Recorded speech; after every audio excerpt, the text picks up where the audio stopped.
ठीक है, ताकि आपको बाद में क्लास के रिकॉर्डिंग मिल सके। Okay, so let's move on second chapter. ठीक है,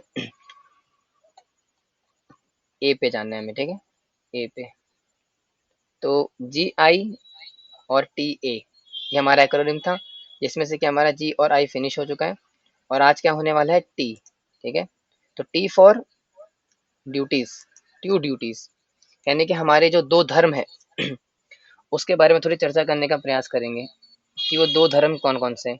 ठीक है, एक है स्पिरिचुअल धर्म और एक है कॉन्स्टिट्यूशन धर्म, यानी कि सनातन धर्म, जैसा बोलो भौतिक धर्म जो कि हमें मटेरियल लेवल पे करना होता है, और दूसरा होता है परो धर्म, यानी कि शारीरिक कर्तव्य से ऊपर कॉन्स्टिट्यूशनल ड्यूटी, जो कि हमारी शाश्वत ड्यूटी है। इसलिए भागवतम के अंदर भी आता है ना, सवै पुंसा परो धर्मा यतो भक्ति रदोक्षजे अहेतु की अप्रतिहता जय आत्मासु प्रसीदति, यानी कि सवै पुंसा परो धर्म, सारे धर्मों में कौन सा धर्म श्रेष्ठ है, ये वाला सवै पुंसा परो धर्मा यतो भक्ति रदोक्षजे, अदोक्षजे की भक्ति करनी है। ठीक है, तो आज थोड़ा समझने का प्रयास करेंगे कि वो दो ड्यूटीज कौन कौन सी है, थोड़ा सा फ्लो में रहेंगे। ठीक है, और लास्ट क्लास अगर आपको अच्छे से याद होगी तो यहाँ पे आपको और इजी होगा समझने में। जिसने लास्ट क्लास मिस कर दी थी उसके लिए थोड़ा डिफिकल्ट होने वाला है, लेकिन अगर आपने यूट्यूब पे भी सुना होगा तो काम चल जाएगा उससे। ठीक है, लेकिन जिसने यहाँ पे आके अटेंड करी थी तो फिर तो सोने पे सुहागा। ठीक है, तो सबसे पहले देखते हैं सनातन धर्म क्या कहता है हमारा। ठीक है, क्या सनातन का मतलब होता है इटर्नल, धर्म का मतलब होता है रिलीजन। तो हमारा धर्म क्या है, धर्म का क्या अर्थ होता है, what is the meaning of religion, religion का क्या मतलब है। ठीक है, धर्म का क्या क्या अर्थ होता है, वह जो त्यागा नहीं जा सकता या वह जो एक निरंतर स्थायी है, यानी कि the religion is one which can not be, त्याग को क्या बोलेंगे, मतलब त्यागा नहीं जा सकता। ठीक है, which can not be rejected, इसको रिजेक्ट नहीं किया जा सकता, त्याग नहीं सकते, उसको कहते हैं धर्म। वो हमारे धर्म कहलाया जाता है जिसे कि त्याग नहीं सकते। एग्जाम्पल के लिए पानी और तरलता, उन दोनों को अलग नहीं किया जा सकता। ठीक है, नमक और नमक के खारेपन को अलग नहीं किया जा सकता, आग से गर्मी और प्रकाश को अलग नहीं किया जा सकता। अब अपने आसपास की दुनिया को देखो, ऐसा क्या है जिसे एक जीवित प्राणी से अलग नहीं किया जा सकता, नहीं धर्म कौन है जिसको कि आपसे सेपरेट नहीं किया जा सकता। जिस प्रकार से पानी का धर्म है तरलता, पानी में से आप तरलता नहीं निकाल सकते, हालांकि आप एक्सपेरिमेंट्स के थ्रू उसको ठोस बना सकते हो, लेकिन अल्टीमेटली जैसे ही वो अपने स्वाभाविक स्थिति पे आएगा तो फिर से वो पानी बन जाएगा, तरलता बन जाएगी, तरल में आ जाएगा। तो इसलिए क्योंकि उसका वो स्वाभाविक धर्म है, इसीलिए वो वापस आ जाएगा। वैसे हम लोग भी क्या है, जीवात्माएं हैं, भगवान की शाश्वत अंश है। इसलिए भगवान गीता के अंदर बोलते हैं ना, हमें वांचो जीव लोके जीव भूता सनातन है, यानी कि जीव क्या है, मेरा सनातन अंश है। वैसे ही हम किसी भी कंडीशन में आ जाए, किसी भी कंडीशन स्टेट ऑफ लाइफ में आ जाए, लेकिन ऑटोमेटिकली हम अपनी ओरिजिनल स्टेट में वापस आ जाते हैं, दैट इज जीवेर स्वरूप होए कृष्ण नित्य दास। तो धर्म का अर्थ क्या होता है, जो कि सनातन है, जो कि हमें हमारे आप से अलग नहीं किया जा सकता, जो कि आत्मा का धर्म है।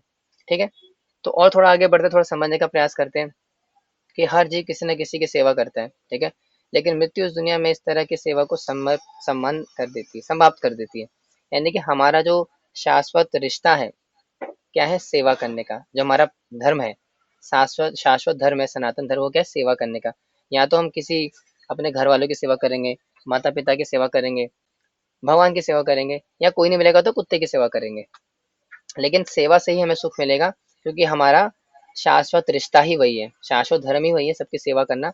इसलिए जब हम सेवा करते तो आनंद में रहते हैं। इसी प्रकार से हमें सेवा करनी चाहिए, और अलग अलग प्रकार से लोग सेवाएं करते हैं एक दूसरे की, कोई जानवर की करता है। ठीक है, हर जीव किसी न किसी को प्रेम करता है, लेकिन भौतिक दुनिया में संबंध और प्रेम अस्थायी है।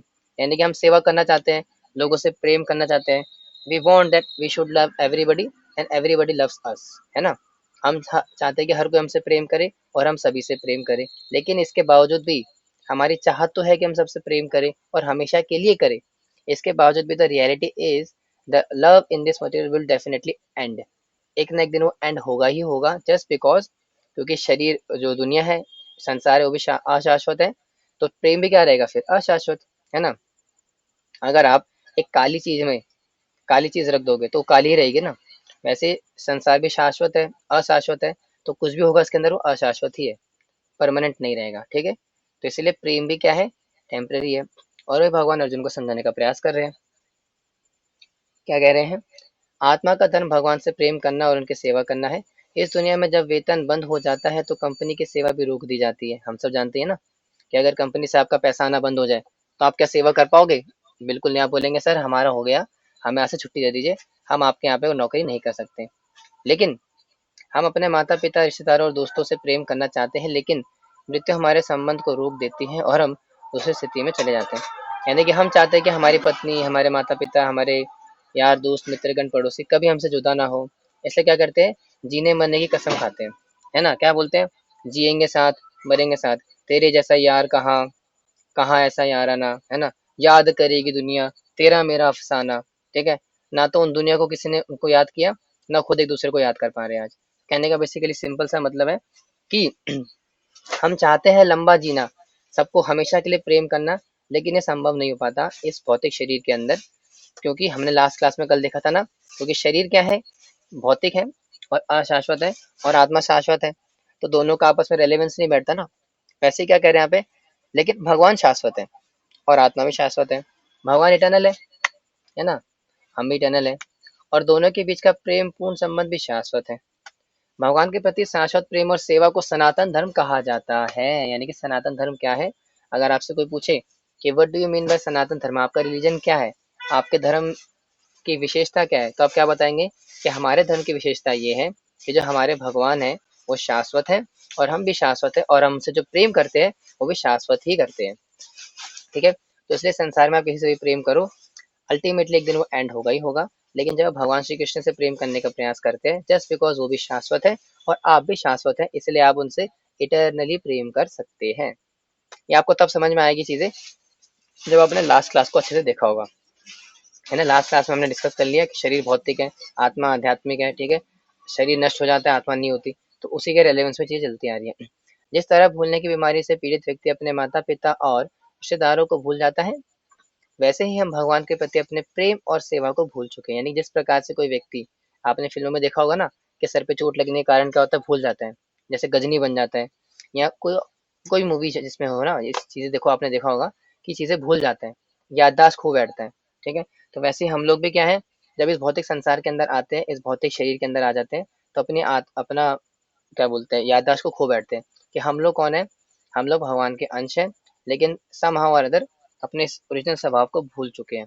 ठीक है, और आगे क्या, अगर हम फर्दर इसको चीज़ को एलैबोरेट करेंगे, तो इस दुनिया के अस्थायी और झूठे रिश्ते जो समय के साथ समाप्त हो जाते हैं। कैसे? पति और पत्नी केंद्रित, यानी कि पति और पत्नी का रिश्ता समाप्त हो जाता है। हालांकि कसम तो खाते शादी के वक्त कि हम, हमारा सातों जन्मों का रिश्ता है, हम जन्म जन्मांतर तक एक दूसरे का साथ निभाएंगे, लेकिन फिर क्या होता है, डाइवोर्स हो जाता है।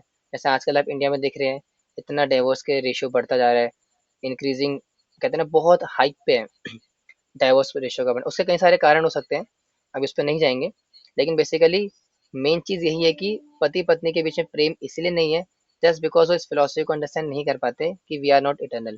ठीक है, हम इटर्नल नहीं है, तो प्रेम भी इटर्नल नहीं है। हालांकि इसका कारण और भी हो सकते हैं, लेकिन इसको फोकस में यहाँ पे हम किसको फोकस में रख रहे हैं, इटर्निटैलिटी को। ये जो पति पत्नी का प्रेम है वो इटर्नल नहीं है। ठीक है, क्वेश्चन एंड में प्लीज। ठीक है, या कमेंट सेक्शन में लिख दीजिए, आप हमारे मेंटर से आंसर कर देंगे आपको। क्या कह रहे हैं यहाँ पे, परिवार केंद्रित। ठीक है, यानी कि पति और पत्नी का रिश्ता हो गया, परिवार का रिश्ता हो गया। ठीक है, तो ये भी इंपॉर्टेंट नहीं रहा। क्यों? क्योंकि ये भी एक न दिन एंड होगा ही होगा। जैसे वर्ल्ड वॉर 2 की एक इमेज दिख रही है, ठीक है, तो उसमें भी इनका शायद एंड हो गया होगा। धन केंद्रित, अगर आपका संबंध है किसके साथ, पैसे के साथ, है ना, तो पैसे के संबंध में क्या एक न एक दिन क्षीण होगा। क्यों? क्योंकि पैसा भी, क्योंकि भगवान की संपत्ति है, लक्ष्मी किसकी पत्नी है, भगवान की। तो अल्टीमेटली जो चीज भगवान की संपत्ति है वो अल्टीमेटली भगवान के पास ही तो जाएगी ना। अगर आप जबरदस्ती अपने पास रखने का प्रयास करेंगे तो समाप्त हो जाएगी वो। सिंपल सी लॉजिक, है ना। काम केंद्रित, कुछ लोग क्या बोलते हैं, मैं वर्कaholic हूँ, वर्क से बड़ा प्रेम है मुझे, मैं बहुत ही मेहनती हूँ। तो आपका काम भी आपके पास कभी नहीं रहने वाला। क्यों? जैसे मान लो अभी कोरोना आ जाएगा, मतलब आया था कोरोना, अब इबोला आने वाला है, तो क्या होगा, कोई गारंटी है आपके काम की कि क्या आपके पास काम रहेगा? मान लो भूकंप आ गया, आपकी पूरी बिल्डिंग ढह गई, तो ना रहा आपका ऑफिस, ना रहा आपका काम, तो आपका काम भी क्या शाश्वत है क्या? नहीं है, वो भी एक दिन एंड होगा। और चलो अगर सब कुछ सही रहा भी, लेकिन बुढ़ापा तो आएगा ना, आप बूढ़े बूढ़े हो जाएंगे तो क्या काम कर पाओगे? नहीं कर पाओगे, तो वो भी इटर्नल नहीं है। संपत्ति केंद्रित, मान लो आपके पास बहुत बड़ी बड़ी गाड़ियां हैं, बड़े बड़े बंगले हैं, और बड़े बड़े गैजेट्स हैं, तो क्या वो भी हमेशा के लिए रहने वाले हैं? बिल्कुल नहीं, क्योंकि उनका भी एक दिन एंड होगा। या तो उनका एंड होगा या आपका एंड होगा। हालांकि उनका एंड अलग तरीके से होगा, आपका एंड, क्योंकि आप जीवित हो, वो मृत है, तो दोनों का अलग अलग तरीके से एंड होगा, लेकिन एंड तो होगा ही। तो बेसिकली कहने का बड़ा सिंपल सा मतलब है, एवरीथिंग हैज एन एंड। भोग विलास की केंद्रित आपके पास भोग की सामग्री है, टीवी है, वॉशिंग मशीन, फ्रिज है, टीवी है, ठीक है, अमेजोन, नेटफ्लिक्स, यूट्यूब, ये सारी चीजें क्या है, भोग की सामग्री है। तो इसका भी एक दिन अंत आता है, क्षीण होता है। आप नेटफ्लिक्स का सब्सक्रिप्शन लेते हैं 150 रुपये का, 1 महीने बाद खत्म हो जाता है। तो क्या है, it's a basically temporary, temporary thing. Ultimately एकदम से गायब हो जाती चीजें क्विकली इन अ रिस्पॉन्स। और क्या है, इस दुनिया के अस्थायी और झूठे रिश्ते जो समय के साथ समाप्त हो जाते हैं, पति पत्नी का, परिवार का, धन का, ये सारी चीजें। मित्र शत्रु, ठीक है, मित्र हो गए, श्वान केंद्रित, यानी कि अगर आपके फ्रेंड्स के साथ है वो भी समाप्त होगा। अगर आप किसी जानवर के साथ प्रेम करेंगे तो जानवर भी मरेगा और आप भी मरोगे। तो इसीलिए कोई भी रिश्ता जो है इटर्नल नहीं रह सकता। समझ में आ रही है बात? और वही भगवान अर्जुन को समझाने का प्रयास करें, आध्यात्मिक आनंद भगवान के प्रति सेवा है और अपने आध्यात्मिक स्वधर्म और निर्धारित कर्म करने से प्राप्त होता है। यानी जो आध्यात्मिक आनंद है, the spiritual bliss which is eternal, जो कि हमेशा के लिए व्याप्त है, वो तब मिलता है जब हम भगवान की सेवा करते हैं, किसी भी आध्यात्मिक कार्य में लीन होते हैं। जिस प्रकार से भी आप क्या कर रहे हैं, भगवान की कथा सुन रहे हैं, भगवान की सेवा कर रहे हैं, तो आपको आनंद आ रहा है, मुझे भी आनंद आ रहा है बोलते हुए, आपको भी आनंद आ रहा है। हो सकता था अभी आप आईपीएल देख रहे होते, ठीक है, किसका मैच है वैसे मुझे देखा नहीं हो सकता है अभी आप आईपीएल देख रहे होते हैं, कुछ और कर रहे होते हैं, किसी भौतिक कार्य में संलग्न होते हैं, लेकिन आपने यहाँ आने का फैसला लिया कि मैं भगवान की कथा सुनूंगा और भगवान का श्रवण करने का माध्यम से अपने आप का जो शाश्वत संबंध है उसको जगाने का थोड़ा प्रयास करूंगा, तो आपको आनंद मिल रहा है। सिंपल सी बात है ना, जब भगवान से दोबारा जुड़ने का प्रयास करते हैं तो हम फिर से पुनः अपनी स्थिति में वापस आ जाते हैं। भौतिक स्वयं धर्म का पालन करने से भौतिक आनंद की प्राप्ति होती है, ठीक है। इस प्रकार से हम भौतिक स्वधर्म का पालन करते हैं तो उससे भौतिक आनंद की प्राप्ति होती है। युद्ध लड़ने के लाभ अब भगवान क्या कह रहे हैं अर्जुन को कि ना आपको अपनी मटेरियल ड्यूटी, जैसे हमने स्टार्टिंग में देखा था ना, दो प्रकार की ड्यूटीज, मटेरियल और स्पिरिचुअल यानी कि एक तो ड्यूटी हमारी जो कि स्पिरिचुअल है, आध्यात्मिक है, ठीक है। प्लीज बार बार ऐसे मत कीजिए, मेरे को डिस्टर्बेंस होती है, ठीक है। आपको जो कुछ भी कहना है प्लीज एंड में कहिएगा, बार बार टू टू बचता है ना तो फिर दिक्कत होती है पढ़ाने में, ठीक है। तो युद्ध लड़ने के लिए भगवान प्रेरित कर रहे हैं किनको, अर्जुन को कर रहे हैं। क्यों कर रहे हैं अभी आगे पता चलेगा। अर्जुन के काफी सारे तर्क थे कि आनंद की हानि होगी, ठीक है, सभी युद्ध में मारे जाएंगे, आनंद नहीं मिलेगा हमें, यदि आप जीते तो भी पृथ्वी का साम्राज्य भोगोगे, इस प्रकार से भगवान समझा रहे हैं। यदि आप हारे तो आप स्वर्ग पर जाएंगे, ठीक है। भगवान उसके उनके अर्जुन के आर्ग्यूमेंट्स को डिफीट करने का प्रयास कर रहे हैं, काउंटर लॉजिक्स दे करके। युद्ध लड़ने के निर्धारित कर्तव्य से बचने का नुकसान क्या रहेगा आपका, कि अगर आप युद्ध नहीं करेंगे तो क्या नुकसान होगा। अर्जुन ने क्या तर्क दिया, पापपूर्ण प्रतिक्रियाओं का डर, यानी कि हम इतने सारे क्षत्रियों को मारेंगे तो क्या होगा, हमें पाप लगेगा, है ना। पाप निर्धारित कर्तव्य के अनुसार युद्ध नहीं लड़ने ही वास्तविक पाप है। यानी कि अगर आप क्षत्रिय हैं और क्षत्रिय होने के बावजूद भी अगर आप अपना कर्तव्य का पालन नहीं कर रहे, युद्ध नहीं लड़ रहे हो, तो अल्टीमेटिकली ऑटोमेटिकली आप पाप ही कर रहे हो। यानी कि अपने स्वधर्म, अपने जो निश्चित धर्म है उसको, उससे पीछे हटना भी पाप होता है। ऐसा भगवान समझाने का प्रयास करे, बदनामी होगी, ठीक है, प्रसिद्धि का नुकसान। अर्जुन ने क्या बोला था कि चारों तरफ, भगवान ने क्या बोला कि अगर आप युद्ध नहीं लड़ोगे तो आपकी बदनामी होगी। क्या बोला था, अनार्घ्य जुष्टम अकीर्ति कर्म अर्जुन, यानी कि आपकी अकीर्ति फैलेगी चारों तरफ, ठीक है। भगवान ने उनके आर्गुमेंट्स किस प्रकार से रिफ्यूट करा। और क्या बोला, आपने भगवान शिव से लड़ाई करी थी और उनसे पाशुपतास्त्र हासिल किया था, इसका मतलब बहुत बड़े पराक्रमी योद्धा हो, तो इस दृष्टि से आपको युद्ध करना चाहिए, है ना। द्रोणाचार्य का आशीर्वाद, आप द्रोणाचार्य के सबसे अग्रणी शिष्यों में से एक हो, तो आपके पास उनकी डायरेक्ट कृपा है, डायरेक्ट मर्सी है, तो फिर आपको डर किस बात का, है ना। तो भगवान इस प्रकार से उनको कन्विंस करने का प्रयास करें कि you have everything Arjun, why are you fearing, आप डर क्यों रहे हो, when you got everything then there is no need of fear, डरने की कोई बात ही नहीं है। भगवान इंद्र, यानी कि इंद्र का आशीर्वाद है, आप क्यों, क्योंकि आप इंद्र के बेटे हो, है ना। तो इंद्र आपके पिता है, तो आपके पास उनकी कृपा भी है, उनकी भी शक्ति आपके अंदर है।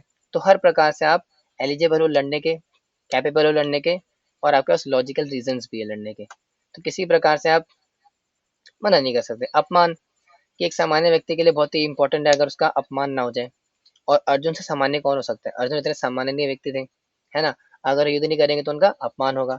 तो भगवान इस प्रकार से आर्ग्यूमेंट दे रहे हैं। उपहास, अगर आप युद्ध भूमि छोड़ के जाओगे तो लोग आपका मजाक उड़ाएंगे, ये दुर्योधन वगैरह जिनके लिए आज आप युद्ध भूमि छोड़ के जा रहे हो ना, वो क्या करेंगे, आपका मजाक उड़ाएंगे कि देखो देखो देखो अर्जुन भाग गया, डर के मारे भाग गया। वो ही नहीं देखेंगे कि आपने करुणावश ऐसा किया, वो क्या बोलेंगे, आपका मजाक उड़ाएंगे कि देखो अर्जुन शायद डर गया इसलिए भाग गया, इस प्रकार से आपका मजाक उड़ाएंगे। और क्या बोल रहे हैं कि आपके कर्तव्य, स्वधर्म, क्या बोल रहे हैं भगवान गीता के अंदर, श्लोक आ रहे हैं, क्या बोल रहे हैं, स्वधर्मापि चावेक्षा चाविकम्पितुमर्हसि धर्म्यार्धे यदाच्छेयो नित्यचित्तस्य न विद्यते। ध्याये पाप बदनामी आलोचन, यानी कि आप पाप बदनामी आलोचना इन सब के पात्र बन जाएंगे अगर अपना स्वधर्म पालन नहीं करते। तो इसलिए भगवान उनको प्रेरित कर रहे हैं कि आपका जो कर्तव्य है एज अ क्षत्रिय युद्ध करने का, उसको करने का प्रयास करें। तो पिछले अध्याय में कुछ उसका एक हाईलाइट है, किस प्रकार से जो है अर्जुन ने क्या दिए कारण दिए थे कि युद्ध क्यों नहीं करना चाहते, मित्र संबंधी के प्रति दया, ठीक है, विजय होने पर भी आनंद प्राप्त न कर सकना, पाप कर्म के बुरे फल का भय, पारिवारिक वंशावली का नाश और असमंजस। इसका स्क्रीनशॉट ले सकते हैं आप कि भगवान ने कौन कौन से आर्ग्यूमेंट्स को कहाँ कहाँ पे डिफीट किया।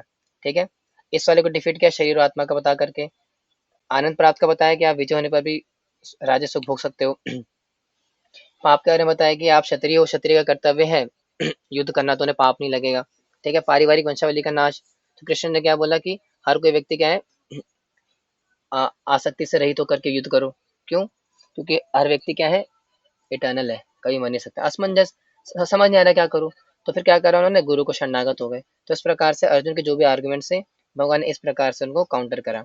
आप स्क्रीनशॉट ले सकते हो, आपके लिए काफी बेनिफिशियल रहेगा। आगे बढ़ते हैं, और क्या कह रहे हैं यहाँ पे, दोनों तरफ से फायदा। अब अर्जुन को क्या है ना कि दोनों तरफ से फायदा होने वाला है। कैसे फायदा होने वाला है कि अगर वो युद्ध नहीं लड़ेंगे, चलो अभी पता करेगा, इस श्लोक के बाद पता लगेगा कि अर्जुन को किस प्रकार से दोनों तरफ से फायदा है। हतो वा प्रस हतो वा हतो वा प्राप्स्यसि स्वर्गा जिप्ता वा भुक्षसे महिम तस्मा दुष्यन्ति कौन्तेय युद्धा कीर्ति निश्चया।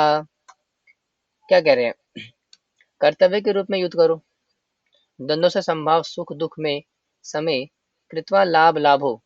अच्छा ये श्लोक है, यानी कि हर प्रकार के यानी कि अपना कर्तव्य पालन करने के लिए युद्ध कर लो, है ना। इतना मत सोचो पाप लगे ये लगे, सिंपल सी बात है, आपका कर्तव्य है तो करो, है ना। भगवान क्या बोल रहे हैं, भगवान इज बिकमिंग वेरी प्रैक्टिकल, बहुत ही प्रैक्टिकल बातें कर रहे हैं। अभी कोई बहुत ज्यादा भावुकता में नहीं हुए, अभी भावुकता नहीं दिखा रहे भगवान, भगवान प्रैक्टिकली बोल रहे हैं भाई अपना युद्ध करो। आप क्षत्रिय हो, क्षत्रिय बनने का काम करो ना यार, इतना सिंपल सी चीज है। क्या बोल रहा है आगे, सुख दुख में समय कृत्वा लाभ लाभो जायतो ततो युद्धाय युजस्व नैवं पापस, अच्छा नैवं पापमावाप्स्यसि। क्या कह रहे हैं, सुख दुख की चिंता मत करो, बस लड़ो, है ना। इतना टेंशन नहीं लेनी किसी चीज की। काम काम में सब नदी पाली हुई है आपने, युद्ध करो यार, आपका काम है। आप क्या हो, क्षत्रिय हो, क्षत्रिय का काम करो। बुद्धि योग के बारे में आता रहे, इस प्रकार से अपनी बुद्धि को, चलो पहले पढ़ेंगे फिर बताएंगे। क्या बोल रहे हैं आप, एषा ते विहिता सांख्ये बुद्धि योगो त्विमां शृणु बुद्धया युक्ता यया पार्था कर्म बंधन स प्रहास्यसि। कर्म बंधन प्रहास्यसि, यानी कि कर्म बंधन प्रहास्यसि, यानी कर्म बंधन खत्म हो जाते हैं जब क्या, बुद्धि योगो तिमाम कृष्णु, जब बुद्धि को लगा लोगे। क्या कह रहे हैं, यहाँ मैंने विशेषण यानी कि सांख्य के द्वारा इस ज्ञान का वर्णन किया है, किस ज्ञान का, निष्काम कर्म जो भी आने वाले थर्ड चैप्टर के अंदर। अब निष्काम भाव से कर्म करना बता रहा हूँ, उसे सुनो। भगवान क्या कह रहे हैं कि अभी तक मैंने आत्मा का तत्व जो है समझा दिया, सांख्य योग। ठीक है, सांख्य योग क्या होता है, आत्मा और शरीर, आत्मा और शरीर का विशेषात्मक अध्ययन, यानी कि आत्मा को जब शरीर से पृथक करके समझने का प्रयास करते हैं, वो क्या बनता है, सांख्य योग। भगवान कह रहे हैं कि मैंने आपको सांख्य योग समझा दिया, अब क्या कह रहा हूँ मैं, निष्काम भाव से कर्म करना बताता हूँ। हे पृथा पुत्र, तुम यदि ऐसे ज्ञान से कर्म करोगे तो तुम्हें कर्मों के बंधन से अपने को मुक्त कर सकते हो। यानी कि जब आप इस प्रकार से पहले सांख्य दर्शन सुना, आत्मा और शरीर का विशेषात्मक अध्ययन सुन लिया, उसके बाद जाकर के जब इस नॉलेज के साथ निष्काम भाव से कर्म करोगे तो कर्मों से मुक्त हो जाओगे। निष्काम कर्मयोग थर्ड चैप्टर के अंदर आएगा डिटेल में, फिलहाल अभी इतना समझ लो, भगवान बता रहे हैं बिना किसी कामना के कर्म करो। उसके हाईलाइट्स थोड़ा आगे आने वाली है। अब भगवान बता रहे कि ना जो ऐसा करता है उसका कोई नुकसान नहीं होता। क्यों नहीं होता, नेहाभिक्रम नाशोस्ति प्रत्यवायो न विद्यते स्वल्पमस्य धर्मस्य दायते महतो भयात। यानी कि अगर कोई छोटी छोटी सेवा भी करता है भगवान के लिए, तो भगवान क्या करते हैं, त्रायते महतो भयात, बड़े से बड़े भय से उसको बचा लेते हैं। जैसे मुझसे किसी ने क्वेश्चन पूछा था, आई थिंक क्लास से पूछा था, वैसे पूछा था कि हमारा, आई थिंक मुझे क्वेश्चन याद नहीं आ रहा लेकिन ऐसा कुछ पूछा था। तो बेसिकली कहने का मतलब कि अगर छोटी छोटी सेवा भी करते हो तो आप नरक नहीं जाओगे, आपको भगवान बचा लेंगे। बड़े से बड़े भय, और सबसे बड़ा भय क्या संसार के अंदर, मृत्यु, है ना। लोग लड़ने से बड़ा डरते हैं, तो भगवान क्या कह रहे हैं, बड़े से बड़े भय से बचा लूंगा, यानी कि आपको अल्टीमेटली मृत्यु से ही बचा लेंगे। मृत्यु इन द सेंस कि ना मरोगे आप, लेकिन उससे भय नहीं रहेगा। भगवान का जो भक्त होता है निडर हो जाता है, भय रहित हो जाता है। ठीक है, तो और भी कई सारे एग्जाम्पल है। किस प्रकार से बता रहे भगवान अब? केंद्रित। भगवान ने क्या बोला पहले? सांख्य योग, यानी कि सांख्य का दे दिया नॉलेज, कि सांख्य का मतलब आत्मा और शरीर को अलग अलग करके तोड़ तोड़ के पढ़ो, पहली चीज। फिर क्या बोला? इन दोनों इस नॉलेज को समझ करके निष्काम भाव से कर्म करो। ठीक है, दूसरा पॉइंट, आप जब निष्काम भाव से कर्म करना है तो उसके लिए क्या चाहिए? बुद्धि चाहिए ना। अब बुद्धि कैसी होनी चाहिए? भगवान क्या बता रहे हैं यहाँ पे? व्यवसायत्मिका बुद्धि एक हे कुरु नंदना बहुशाखा अनंताश्च बुद्धयो व्यवसायिनाम, यानी कि बहुशाखा अनंताश्च, अपनी बुद्धि को बहुशाखाओं में ना बांटते हुए क्या करो? व्यवसायत्मिका बुद्धि एका ही कुरु नंदना, अपनी व्यक्ति को व्यवसायत्मिका बनाओ, फोकस्ड बनाओ, और एका ही कुरु नंदना, एका पे फोकस करो, एक पर्टिकुलर पॉइंट पे फोकस करो। हम भक्तों के लिए क्या है कॉन्टेक्स्ट? वो है भक्ति, कि हमें पूरा फोकस भक्ति पे होना चाहिए। और जनरल कॉन्टेक्स्ट में अलग अलग हो सकता है, किसी को पढ़ाई का, किसी को करियर का, अलग अलग हो सकता है। लेकिन यहाँ से बेसिकली अर्जुन के रेलेवेंस में क्या है, भगवान अर्जुन को किस विषय में कह रहे हैं? कर्म करने के लिए, निष्काम कर्म। ठीक है, उसके रेलेवेंस में कह रहे हैं कि आपको अपनी बुद्धि लगानी है निष्काम कर्म करने के लिए। ठीक है, वेदों के अल्प यानी अनुयायी, वेदवाद रहता। ठीक है, यानी कि जो वेदों के अनुयायी होते हैं, जो कि वेदों की गलत शिक्षा देने का प्रयास करते हैं, वेदों के पुष्पित पुष्पित वासों से आसक्त रहते हैं, भोग और ऐश्वर्य की आकांक्षा करते हैं। अब यहाँ से एक नया पॉइंट निकल करके आने वाला है। अभी तक क्या था? भगवान ने क्या बोला कि ना सांख्य का पालन, सांख्य का नॉलेज लिया, निष्काम भाव से कर्म करो और बुद्धि को केंद्रित करो। लेकिन अब भगवान क्या बता रहे हैं कि ना समस्याएं क्या आती है, कि निष्काम भाव से कर्म तो कर ले, लेकिन क्यों नहीं कर पाते लोग? उसका कारण आगे आने वाला है, क्यों भटक जाते हैं लोग। तो उसका पहला कारण क्या है? अगर कोई भोग और त्याग से आसक्त होता है तो वह एक केंद्रित बुद्धि नहीं रख पाता, पहला पॉइंट। यानी कि भोग ऐश्वर्य प्रसन्नता नाम, श्लोक आ रहा है ना, भोगैश्वर्य प्रसत्तानां तः प्रहित चेतसां व्यवसात्मिका बुद्धि समाधो न विधीयते, समाधो न विधीयते, यानी कि ऐसा व्यक्ति जिसकी बुद्धि भोग ऐश्वर्य प्रसन्नता नाम, भोगों में और ऐश्वर्यों में, यानी कि संसार की वासनाएं, संसार की जो तृष्णाएं हैं, उनमें जब हमारी बॉडी, हमारा माइंड लगा रहता है, फिक्स्ड रहता है, तब जा करके हमारी बुद्धि एका नहीं हो पाती। ठीक है, तो भक्तों के रेलेवेंस में क्या है, कि संसार की एक्टिविटीज जो कि भक्ति के प्रतिकूल है, अनुकूल से संकल्प, प्रतिकूल से वर्जनम, जो प्रतिकूल है भक्ति के उसको रिजेक्ट करना, तो उससे बचना है। ठीक है, तो अगर वो चीज रहेगी लाइफ में तो क्या रहेगा? हम फोकस नहीं कर पाएंगे अपनी भक्ति के गोल के ऊपर। और अर्जुन के केस में क्या है, जो बाकी के 5 कारण थे, इसके अलावा और भी जो कारण हो सकते हैं उसको भी अलग करना है। क्यों? क्योंकि उनको निष्काम भाव से कर्म करना है। तो भगवान समझाने का प्रयास करें कि हम अपने गोल से इसलिए भटक जाते हैं जस्ट बिकॉज हम फोकस नहीं रह पाते, बिकॉज हमारा मन भोग और ऐश्वर्य में फिक्स्ड है। और क्या है? फल से अनासक्त होकर कर्तव्य पूर्ण कर्म, यानी कि आपको अटैच नहीं होना अपने कर्मों से, बड़ी इंपॉर्टेंट है। ठीक है, द वर्ल्ड फेमस श्लोक आपने कहीं ना कहीं किसी ना किसी से कभी ना कभी जरूर सुना होगा, और गलत सुना होगा। ठीक है, क्योंकि लोगों को समझ में नहीं आता ये चीज है क्या। लेकिन आज को समझने का प्रयास करेंगे। क्या श्लोक है? कर्मण्यवाधिकारस्ते मा फलेषु कदाचन मा कर्मफल हेतुर्भुर् मा ते संगस्त कर्मणि, यानी कि कर्मण्यवाधिकारस्ते, आपको अपना कर्म करने का अधिकार है, माँ फलेषु कदाचन, तो मैं उनके फल के अधिकारी नहीं हूँ, फल देने वाला मैं हूँ। माँ कर्म फल हेतुर्भु, मुझे कर्म फल का भोक्ता मानो। ठीक है, जाते संगस्त कर्मणि, इस मेंटेलिटी के साथ काम करो, यानी कि अपने कर्मों से अटैच नहीं होना, कर्म के फलों से अटैच नहीं होना। और क्या करना है? कर्म के फलों को मुझको अर्पित करना है और समर्पित होकर के कार्य करना है। इसके ऊपर लोग अलग अलग विवेचनाएं देते हैं और अलग अलग टिप्पणियां देते हैं, लेकिन सीधा बेसिक मतलब ये है कि भगवान को अपने माइंड में रख करके, भगवान को फोकस में रख करके, सेंटर में रख करके कर्म करना है। दैट इज बेसिकली निष्काम कर्म। एग्जाम्पल दे रहे हैं यहाँ पे हनुमान जी का। हम सब जानते हैं हनुमान जी कौन है, भगवान के शुद्ध भक्त हैं, है ना। और उन्होंने क्या करा था? निष्काम कर्म करा था। किन के लिए? भगवान के लिए।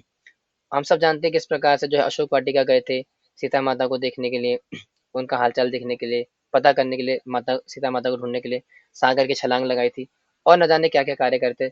पर्वत, मंदराचल पर्वत था, पता नहीं कौन सा पर्वत था, जहाँ पे कि संजीवनी बूटी लेकर के आए थे। ऐसे कई सारे कार्य करे थे उन्होंने। ये क्या उदाहरण है?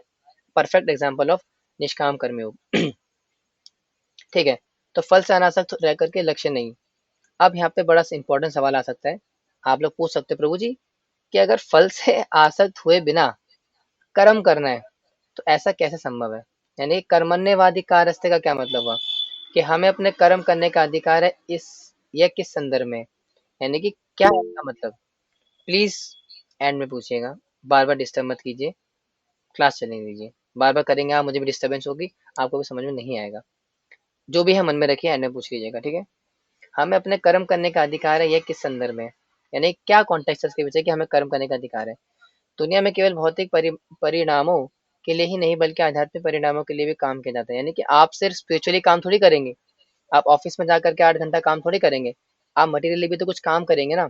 तो हर वो प्रकार का काम, कर्म, उसी कॉन्टेक्स्ट में कर्म के यहाँ पे कुछ बताया जा रहा है कि हर कॉन्टेक्स्ट में आप कर्म तो करोगे करोगे। आध्यात्मिक ज्ञान का अभ्यास स्वयं को शुद्ध करने के लिए, आत्मा के स्तर तक पहुंचने के लिए। अब आध्यात्मिक कर्म किस लिए होते हैं? आत्म शुद्धि के लिए, स्वयं को शुद्ध करने के लिए और आत्मा के स्तर तक जाने के लिए। कर्म का उद्देश्य ज्ञान में वृद्धि करना है और ना कि केवल कर्म के फलों की प्राप्ति। कर्म का उद्देश्य होता है आत्मशुद्धि, यानी कि ज्ञान में वृद्धि करना। किस प्रकार से आता है? 3rd चैप्टर के अंदर आएगा, पूरा साइकिल है, पूरा लैडर है योगा का। किस प्रकार से निष्काम कर्म करते करते ज्ञान की प्राप्ति होती है। तो यहाँ पे क्या बता रहे बेसिकली कि कर्म का उद्देश्य ज्ञान प्राप्त करना है, ना कि फलों से आसक्त होकर के भौतिक इंद्रियों में लगना। ठीक है, फिर माँ फलेषु कर रचना को ब्रेक डाउन करते हैं। इसका क्या मतलब हुआ, जो कि बहुत सारे लोग मिस इंटरप्रेट करते हैं। वो क्या बोलते हैं कि कर्म करो, फल की चिंता मत करो, लेकिन कोई ये नहीं बोलता कि फल का करेंगे क्या। फल की चिंता ना करे तो क्या सब्जी की चिंता करे हैं? रोटी की चिंता करे, किस चीज की चिंता करे? तो फल को क्या करना है? भगवान को अर्पित करना है। क्या बोल रहे हैं यहाँ पे? हाँ, अपने कर्म के फलों के अधिकारी नहीं है, पहली चीज। इसका मतलब यह नहीं है कि हम कर्म के लिए ही कि फल की परवाह ना करें। बड़ा इंपॉर्टेंट कॉम्प्लिकेटेड है कि फल की इच्छा भी नहीं करनी और लेकिन ये भी नहीं सोचना कि फल की परवाह भी नहीं करनी। अरे जो होगा देखा जाएगा। यानी कि फल को माइंड में रखना है, लेकिन आसक्त हुए बिना कर्म करना है। फिर उसके बाद क्या करना है? यह कर्म का फल ही है जो हमें प्रेरित करता है, और यदि हम किसी विशेष फल परिणाम की आशा करते हैं तो ये गलत नहीं है। यानी कि कर्म के फल हमें प्रेरित जरूर करते हैं और किसी अच्छे उद्देश्य के लिए हो तो उसमें गलत नहीं है, ठीक है। लेकिन वो भौतिक नित्य से अलग होना चाहिए, निष्काम भाव से होना चाहिए, और उसके फल को क्या करना है? एंड में जाकर के भगवान को अर्पित करना है, ठीक है। हाँ, अपना कर्तव्य न केवल फल के लिए करते हैं, बल्कि हाँ, अपना कर्तव्य करते हैं क्योंकि हम जानते हैं कि इसके माध्यम से हम शुद्धि और ज्ञान प्राप्त करेंगे। यानी कि जो मेन गोल है कर्म करने का, दैट इज द आत्म शुद्धि, जो कि चैप्टर नंबर 5 के अंदर भगवान बताते हैं। जो कि अर्जुन सवाल से पूछते हैं भगवान से कि अगर निष्काम भाव से कर्म करेंगे तो फिर मोटिवेशन नहीं रहेगी। भगवान को क्या बोलते हैं? आत्म शुद्धि। किसके लिए करो? आत्म शुद्धि के लिए कार्य करो। तो वो 5th चैप्टर के अंदर आता है, लेकिन हम यहाँ पे आपको बता रहे हैं ताकि आप कंफ्यूज ना हो जाओ, ठीक है। तो आत्म शुद्धि के लिए कार्य करना है, उसी को कर्म बोलते हैं बेसिकली। तो भौतिक इंद्रिय तृप्ति के लिए कर्म करते हो, कर्म नहीं होता, कर्म नहीं बनता, विकर्म बन जाता है, जो भी आगे आने वाला है। आगे क्या कह रहे हैं? हमारे प्राथमिक उद्देश्य कृष्ण को प्रसन्न करना है, भले ही परिणाम समान सामने ना आए, लेकिन कृष्ण भाव देखेंगे और प्रसन्न होंगे। अल्टीमेटली क्या करना है? सारे प्रकार के कर्मों को, अभी 3rd चैप्टर के अंदर आएगा, मई सर्वाणी कर्माणि संन्यास अध्यात्म चेतसा निराशीर मम भूतवा युत्सव विगज्वरा। यानी कि हर प्रकार के कर्मों को मुझे समर्पित कर दो। लेकिन उसकी एक झलकी यहाँ पे आ रही है कि कर्मण्यवादी कारस्ते के अंदर कि हर प्रकार के कर्मों को मुझे समर्पित कर दो। और यही सेम श्लोका 3rd चैप्टर के अंदर फिर से रिपीट होगा, और जो मतलब रिपीट नहीं होगा, उससे मिलता जुलता श्लोक फिर से आएगा और वहाँ पे कनेक्ट होगा। जहाँ जहाँ पे श्लोका कनेक्ट होंगे मैं आपको बताता रहूंगा, तो प्लीज आप उसको रिमाइंड करते रहिए, दिमाग में रखिए, ठीक है। आगे क्या कह रहे हैं? बहुत इंपॉर्टेंट, कि फल से अनासक्त रहो, लक्ष्य से नहीं। यानी कि आपको फल से अनासक्त होना है, लक्ष्य से नहीं। यानी कि क्या बेसिकली कहने का मतलब है कि अगर आपको जेई नीट क्रैक करना है तो जेई नीट क्रैक करने को आपको लेके चलना है दिमाग में, लेकिन उसका जो फल आने वाला है कि मेरा आईआईटी क्रैक हो जाएगा, उसको आसक्त नहीं, उससे आसक्त नहीं होना। बस आपको इस चीज को दिमाग में रख के चलना है कि मुझे आईआईटी नीट क्रैक करना है और उसके हिसाब से कर्म करना है, लेकिन फल जो आने वाला है उससे आसक्त नहीं होना। यानी कि अनासक्ति का भाव, मैं कर्म के फल से अनासक्त नहीं हूँ, ठीक है। यह मत सोचो कि आप कर्म के फलों के कारण हो, अनासक्ति के, यानी कि बेसिकली समझाने का प्रयास हो रहा है, कर्म करना है लेकिन आसक्त नहीं होना, लेकिन आसक्त नहीं भी होना, लेकिन लक्ष्य को दिमाग में जरूर रखना है। माँ कर्म फल हेतुर्भुर का मतलब वही है कि हमें कभी अपने आप को कर्मों के फलों का कारण नहीं मानना चाहिए। इसका अर्थ यह है कि आप स्वयं को कर्म के फलों का एकमात्र कारण ना समझें। इस तरह हम अनासक्त रहकर कर सकते हैं, यानी कि अपने आप को कर्म के फलों का कारण ना मानते हुए भगवान को मानते हुए अपने सारे कर्म फलों को भगवान को समर्पित करना है। फिर क्या होगा उससे, माते संगुस्तु कर्मणि, कर्म ना करने के लिए अनासक्त हो, यानी कि उससे क्या आएगी, अनासक्ति आएगी। हमें निष्क्रियता को आसक्त नहीं होना चाहिए, क्योंकि कर्म केवल हमें शुद्ध करते हैं, यानी कि हमें शुद्धिकरण के लिए कार्य करना है, आसक्त नहीं होना, और जो फल आ भी रहे भगवान को समर्पित कर देना है। सर्वोच्च लक्ष्य कृष्ण से जुड़ना है, क्योंकि क्यों करते निष्काम कर्म योग, भगवान से जुड़ने के प्रयास के लिए, भगवान से जुड़ने का प्रयास करने के लिए। सिर्फ प्रयास ही नहीं, कभी कभार सक्सेसफुल भी होते हैं। और क्या है, सेवा हमें शुद्ध और मुक्ति करती है, ठीक है। सेवा से क्या करते हैं, निष्काम कर्मयोग के माध्यम से हम शुद्ध होते हैं और अल्टीमेटली अधिकारी बन जाते हैं मुक्ति के, ठीक है। तो इस प्रकार से पूरा लैडर चलता आ रहा है। ठीक है, we are, I think we are about to finish, थोड़ा सा जल्दी होने वाला आज, और आज की क्लास थोड़ी शॉर्ट ही रहेगी, क्योंकि मैंने पहले बता दिया था हमारे पास दो ऑप्शन थे, या तो एक लंबी क्लास करने का या दो शॉर्ट करने का। तो I prefer to do two short classes, ताकि आपको भी दिक्कत ना रहे। आगे क्या कह रहे हैं, योग के बारे में बता रहे भगवान। योग, योग क्या होता है, निष्काम कर्म योग। निष्काम कर्म तो ठीक है, उसका योग कैसे बनेगा, क्या बता रहे भगवान, योगस्ते कुरु कर्माणि संगत्वा धनंजय, सिद्धा सिद्ध्या सिद्धो समो भूत्वा समत्वम योग उच्यते। वास्तविक योग की परिभाषा क्या है, योग का मतलब होता है भगवान से अपने आप को कनेक्ट करना। क्या कह रहे हैं यहाँ पे, अनुवाद के अनुसार जय अथवा पराजय की समस्त आसक्ति त्याग कर समभाव से अपना कर्म करो, यानी कि आप जीतोगे या हारोगे, दोनों ही बात को साइड में रखो और अपना कर्म करो। कर्म क्या है अर्जुन का, युद्ध करना, युद्ध करो, ठीक है। भगवान उनको प्रेरित कर रहे हैं। तात्पर्य के अनुसार सदैव चंचल रहने वाली इंद्रियों को वश में रखते हुए परम तत्व में मन को एकाग्र करना, यानी कि हमेशा जो इंद्रिया है चंचल रहती है, कभी नियंत्रण में नहीं आती, तो क्या कह रहे हैं भगवान यहाँ पे, उसको नियंत्रित करने का प्रयास करो और कर्म करो। कुछ हद तक पॉसिबल है, उतना ही करो, बाकी फिर कर्म करो। कर्म करने से क्या होगा, आपका शुद्धिकरण होगा। एग्जाम्पल के फिर से हनुमान जी का आ रहा है। हनुमान जी ने किस प्रकार से जो है, हम सब जानते हैं, वो गए थे अशोक वाटिका, ठीक है, भगवान का संदेश लेकर के, ठीक है। सूर्य इंद्र वायु जैसे वरिष्ठों को प्रार्थना और प्रणाम के साथ व्यवहार, किस प्रकार से उन्होंने जो है हर प्रकार के चैलेंजेस को फेस करा भगवान की सेवा के लिए। जैसे अभी रामनवमी आने वाली ना, अप्रैल को, 6 अप्रैल आई थिंक, तो अप्रैल जब रामनवमी है, तो I am organizing very special lecture, जो कि हमारा भी हुआ था, फिनिश हो चुका है, और वो क्लास बहुत ही इंपॉर्टेंट होने वाली है 6 अप्रैल वाली रामनवमी की, जिसमें कि हमारा टॉपिक रहेगा, पहले बता देता हूँ, 25 लेसन फ्रॉम रामायण, यानी कि रामायण में से 25 प्रकार के लेसन जो हम ले सकते हैं रियल लाइफ में, देखने का प्रयास करेंगे। बहुत ही अच्छा, बहुत ही इंपॉर्टेंट सेशन रहेगा वो, राधानाथ महाराज जी का प्रिपेयर्ड है, तो उसमें भी जरूर आइएगा। बहुत ही अच्छा, बहुत ही एनलाइटिंग, बहुत ही कहते हैं ना, आनंद से भरा हुआ लेक्चर था हमारा भी, और आपका भी प्रयास करूंगा देने का, तो उसमें भी जरूर रहेगा। फिलहाल यहाँ पे वापस आते हैं, ठीक है, वो आगे की चीज़ है। तो यहाँ पे बता रहे किस प्रकार से जो है अलग अलग चैलेंजेस हैं उनके सामने, ठीक है। नए लोग किस प्रकार से जब वो गए थे, तो एक आई थिंक ये पर्वत आया, सिमिका आई, सुरसा आई, लेकिन सारे चैलेंजेस को फेस करते भगवान हनुमान जी ने क्या करा, भगवान की सेवा को रद्द करा। मित्रों के साथ व्यवहार कैसे किया, गर्व रहित शूरता, ठीक है, निपुणता से साथ भक्ति, यानी किस प्रकार से हनुमान जी का एग्जाम्पल आता है, किस प्रकार से उन्होंने हर प्रकार से निष्काम भाव से कर्म करा, कई फल की आसक्ति को, फल किसी प्रति आसक्त नहीं हुए, और हर प्रकार से सारे फलों को जो आए भगवान को समर्पित किए। तो इससे क्या पता चलता है हमें, निष्काम भाव से कर्म कैसे करना है।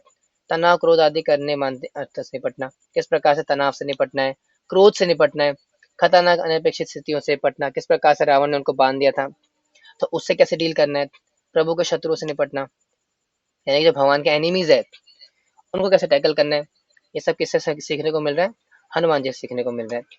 इस प्रकार से क्या है, इस प्रकार की जब एक्टिविटी आएंगी तो हम अल्टीमेटली उससे सीख करके आगे बढ़ सकते हैं। आई थिंक ये क्या हुआ, ओके, डबल क्लिक हो गया होगा। उससे पहले क्या आ रहा है, ये भगवान क्या बता रहे हैं यहाँ पे, दूरे नमी अवरम कर्मा, ये रहा, आ गया। भगवान यहाँ पे क्या कह रहे हैं, आप बता रहे क्या कर्म करने हैं, बता दिया, आप बताएंगे क्या नहीं करना, किन कर्मों से दूर रहना है। क्या बोल रहे हैं यहाँ पे, दूरणम अवरम कर्मा बुद्धि योग धनंजया, बुद्धो शरणम अनिच्छावा कृपणा फल हेतवा, यानी कि दूरणम ही अवरम कर्मा, यानी कि बुरे कर्मों से दूर रहना है धनंजय, यानी कि अर्जुन जो बुरे कर्म है ना उससे दूर रहो। अर्जुन का प्रश्न भगवद गीता 3, यही जो लेकर के चैप्टर नंबर 3 में जाकर के 3.1 में जाकर के फिर से आएगा कि ना क्या है 3.1।